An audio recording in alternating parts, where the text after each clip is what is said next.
It's me Basheer. എല്ലാവർക്കും പുതിയ വീഡിയോയിലേക്ക് സ്വാഗതം. ഇന്ന് ഞാൻ നിങ്ങൾക്ക് പരിചയപ്പെടുത്താൻ പോകുന്നത് അല്ലെങ്കിൽ നിങ്ങളുടെ മുമ്പിൽ പ്രസന്റ് ചെയ്യാൻ പോകുന്നത് എന്താണെന്ന് വെച്ചാൽ ബൊഗൈൻ വില്ല അല്ലെങ്കിൽ കടലാസ് പൂ. അറിയാം, ഈ അടുത്ത കാലത്തായിട്ട് ഗാർഡനിൽ പിന്നെ നന്നായിട്ട് ഡോമിനേറ്റ് ചെയ്യുന്ന ഒരു ഫ്ലവറിങ് പ്ലാന്റ് ആണ് കടലാസ് പൂ അല്ലെങ്കിൽ ബൊഗൈൻ വില്ല.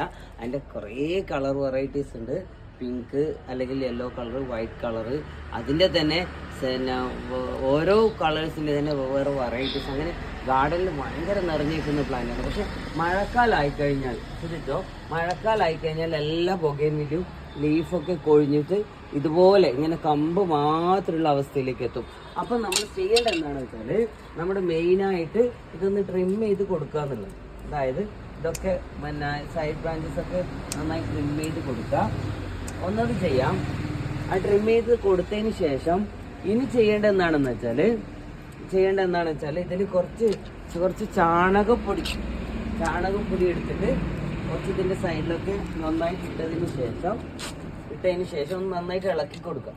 അതായത് ഇളക്കി കൊടുത്തു കഴിഞ്ഞാൽ ഒരാഴ്ച, അതായത് 4-5 ദിവസത്തിനുള്ളിൽ ഇതുപോലെ ലീഫ് വരും. അതായത് ഇത് ഒരാഴ്ച മുമ്പ് ഞാൻ ചെയ്തതാണ്. ഓക്കെ, ഒരാഴ്ചയിലധികമായി എന്ന് തോന്നുന്നു. ഒരാഴ്ചയിലധികമായിട്ട് ചെയ്തതാണ്. ഇതുപോലെ ഇതായ പ്ലാന്റ് ആയിരുന്നു. അപ്പം അതങ്ങനെ ചെയ്യാം. പിന്നെ മഴക്കാലം ഇപ്പം ഓഗസ്റ്റ് ലാസ്റ്റ് ആയല്ലോ, ഇനി സെപ്റ്റംബർ ഒക്ടോബർ ആകുമ്പോൾ ഇതിന് ഫ്ലവറൊക്കെ ചെയ്യാൻ തുടങ്ങും. ഫ്ലവർ ചെയ്യണമെന്നുണ്ടെങ്കിൽ നമ്മൾ ഫസ്റ്റ് ചെയ്യേണ്ട ഒരു രീതി എന്താണെന്ന് വെച്ചാൽ എല്ലുപൊടി ഷോപ്പിൽ നിന്നൊക്കെ വാങ്ങിക്കാൻ കിട്ടും. എല്ലുപൊടി ഒരു ടീസ്പൂൺ, ഇതുപോലെ ഒരു ടീസ്പൂൺ എടുത്തിട്ട് ഇതിൻ്റെ സൈഡിലേക്ക് ഒന്ന് അടുപ്പില്ലാണ്ട് ഒന്ന് വിതറി കൊടുത്തിട്ട് ഒന്ന് ഇളക്കി കൊടുക്കാം. 1-2 ആഴ്ചയ്ക്ക് ശേഷം നന്നായിട്ട് ഫ്ലവർ ചെയ്യും. അപ്പോൾ എല്ലാവരും ഇതുപോലെ, അതായത് ബൊഗൈൻവില്ല ഇതുപോലെ ആയിക്കഴിഞ്ഞാൽ അത് വാടിപ്പോയി എന്ന് വിചാരിച്ചിട്ട് അതിനെ കെയർ ചെയ്യാതിരിക്കരുത്. കെയറിങ് ഇമ്പോർട്ടൻ്റ് ആണ്.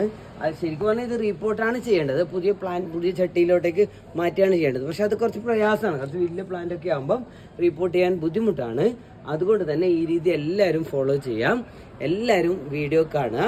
വീഡിയോ സബ്സ്ക്രൈബ് ചെയ്യാത്തവർ നിർബന്ധമായിട്ട് സബ്സ്ക്രൈബ് ചെയ്യാം. അപ്പോൾ തന്നെ കമൻറ്റ് ചെയ്യുക. ഇൻസ്റ്റഗ്രാം പേജ് ഫോളോ ചെയ്യുക. താങ്ക്